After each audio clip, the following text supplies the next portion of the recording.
Breaking news: Israel has just launched multiple airstrikes on Yemen capital, and this time it is really severe.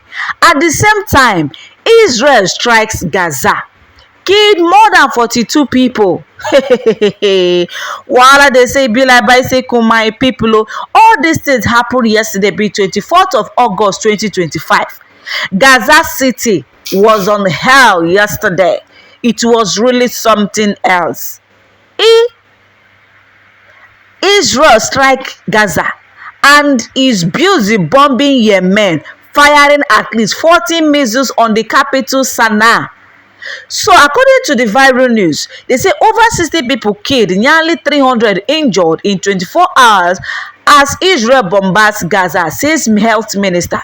At least 64 people have reportedly been killed and 300 others injured as Israel launched heavy bombardment on Gaza City in the past 24 hours.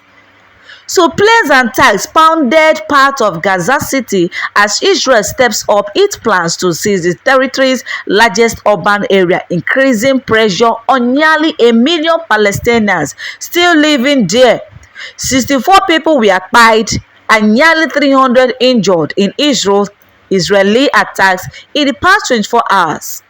This is what the minister said on Sunday, according to BBC News. So the ministry said that the overall death toll since Israel launched its campaign had risen to 62,686 with another 157,951 injured.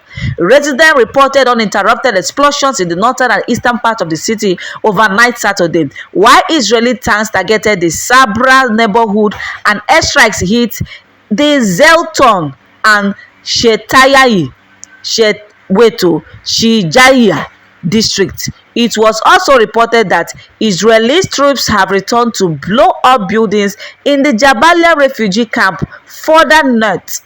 Israel launched offensive in response to the Hamas-led attack on southern Israel on October 7, 2023, in which about 1,200 people were killed and 251 others taken hostage. So Prime Minister Benjamin Netanyahu has vowed to defeat Hamas, defying international criticism over his plan to expand the war. Some 60,000 reservists are being called up to take part in the operation. The Israel Defense Force (IDF) confirmed its renewed presence in Jabalia, saying the troops' activity enables expansion of the fight into additional areas and prevents Hamas terrorists from returning and operating in these areas. Meanwhile, the World Health Organization announced on Sunday that one of its staff members held in Gaza since 21 July had been released by the IDF. No further details were provided on the identity of the worker or the reasons for the detention. Netanyahu continues to face mounting pressure at home, particularly from families of hostages, demanding that he negotiate an end to the war to secure their relatives' release. Only 20 of the 50 hostages still believed to be in Gaza are thought to be alive. The Israeli Prime Minister recently declared his intention to conquer the entire Gaza Strip after indirect ceasefire talks mediated by Qatar and Egypt collapsed. Mediators have since presented a new proposal for a 60-day truce and the release of around half of the hostages, which Hamas said it accepted. But Israeli officials insisted they will no longer accept a partial deal and demand the release of all captives. Israel's defense minister has warned that Gaza City will be razed unless Hamas disarms and frees all hostages. The ministry has also said it intends to evacuate the city's entire population to shelters in the south before launching a full-scale ground assault. Hey, not be here. Humanitarian organizations warned that such an offensive would have a catastrophic consequences. The UN said more than 90% of Gaza's homes are damaged or destroyed, with water, sanitation, and healthcare systems collapsing. Only 18 of Gaza's 36 hospitals are partially functional, most of them in Gaza City and the north. Also on Friday, the UN confirmed conditions of famine in Gaza City and surrounding areas for the first time since the war began. This is really sad. The casualties were reported after a series of attacks on eastern and northern districts of the city. It is really sad. It is really sad, oh, Netanyahu, can you just quit this fight? Because it is too much. For over up to how many weeks now you are fighting with Yemen, and for decades you'll be fighting with these Gaza people, for crying out loud. Are there no means or other ways to mitigate these problems rather than killing innocent people that did nothing to you? Kai. Also, like I said earlier, Israel strikes in Yemen's capital, Sana'a. Yesterday, killed at least 2 people, according to the country's Iran-backed Houthi rebels, who have repeatedly launched missiles and drones at Israel throughout the Gaza war. So this is the reason why Yemen are now facing problem from Israel, is that Israel strike Yemen because ever since Israel has been, having conflict or war with Gaza, Yemen has been striking Israel, and Israel has maintained stayed. So recently, Israel are no longer giving it, suffering on them. They say that Yemen will receive it woto. Netanyahu said that as Israel will deal with Yemen immensely. And when this man talk, he's doing it, acting it, practicalizing it.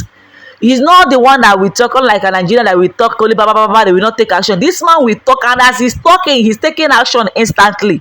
AFB images show the large fireball lighting up the strikes, the skies over the rebel-held capital, leaving behind a column of thick black smoke.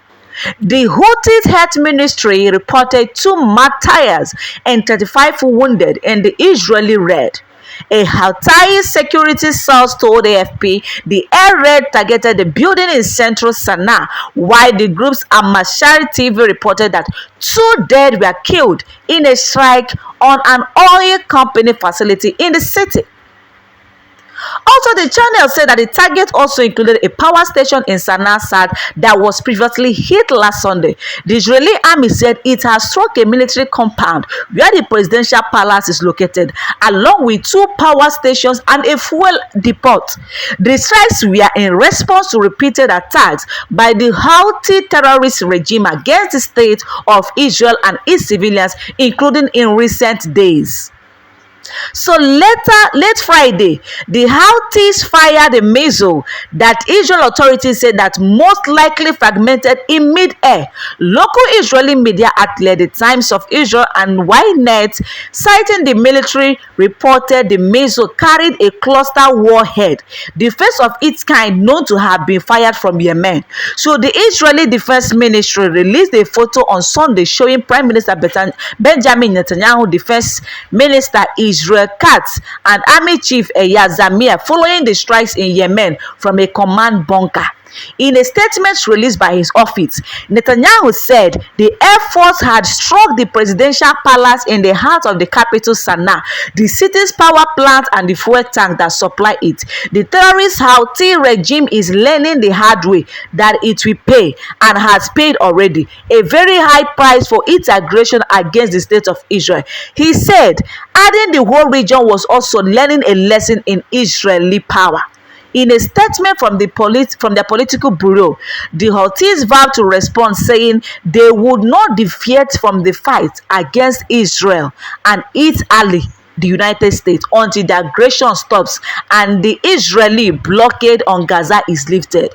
Iran's foreign ministry on Sunday condemned the Israeli strikes. Also, since the October 2023 start of the Israel-Hamas war in the Gaza Strip, the Houthis have repeatedly fired missiles and drones at Israel. In case you don't understand what I mean, Yemen has repeatedly fired missiles and drones at Israel since Israeli-Hamas war, claiming to be acting in solidarity with the Palestinians.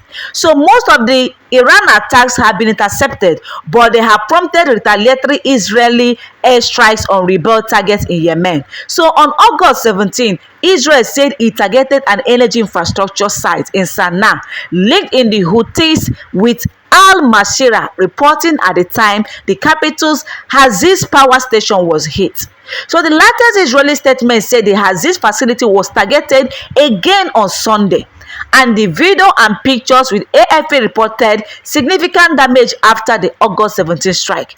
Beyond attacks on the Israel itself, the Yemen have also targeted ships they say are linked to the country in the Red Sea and Gulf of Aden of Yemen. The group broadened its campaign to target ships tied to the United States and Britain after the two countries began military strikes aimed at securing the waterway in January 2024. So in May, the rebels cemented a ceasefire with the United States that ended weeks of intense US strikes but vowed to continue targeting Israeli ships. So Israeli Defense Minister Israel Katz said earlier this month that the Houthis would pay with compound interest for every attempt to fire at Israel. And guess what? They have already struck, and Yemen are crying at the moment. Yemens are crying heavily because of Israeli bombastic firing. So my lovers and viewers, what is your opinion regarding this? It seems that Israel is surrounded with enemies. They are the center and they are now being circled by enemies, because if you check very well, Israel is fighting with Iran, Israel fighting Iraq, Israel fighting Gaza, Israel fighting Palestinians, Israel now fighting Yemen. Only Israel. What is going on? The same Israel fighting Lebanon. Gosh. And guess what? Egypt, Qatar, they are not even helping the matter, because if you check, all of them, they are minding their businesses.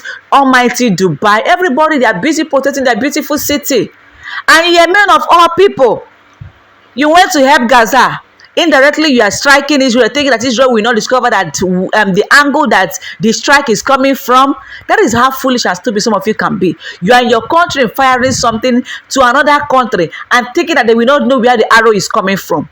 Automatically, they discover. And guess what? You are going to receive it fire to fire this time. You saw how Israel dealt with Palestine, dealt with Gaza at the same time, and you want to put yourself in it. They equally struck Lebanon, and you think you have all it takes to fight Israel, knowing too well that if Israel is fighting, United States automatically will support them, no matter how offensive their strike might look like, no matter how the world condemn their strike. US will equally support Israel. So guys, I beg, what is your opinion? Do you think that Benjamin Netanyahu, who happens to be the president of Israel, the leader of Israel, his way of dealing with his enemy, do you think that it is good, or is there a better way to negotiate, or let's say mediate, let's say, looking for a way to sort out their differences, or let's say their problems amongst each other, rather than killing each other the same way they are doing? What do you think? Drop it in the comment section. Recently, people are saying that Benjamin Netanyahu should be in the classification of aggressive leaders. Leader that doesn't even listen to people's cries, the masses cry, they don't care, because they have constantly killed both innocent children, women, mothers, young youth out there. They have constantly killed people that did not in any way violate or let's say assault them. What is your opinion? Feel free to drop it in the comment section. If this is your first time coming across our YouTube channel, don't forget to subscribe. Turn on the bell button so you will always get notified whenever I post our latest content. Thanks for watching and stay tuned for more updates. Afric-continental news got you covered on all latest worldwide news.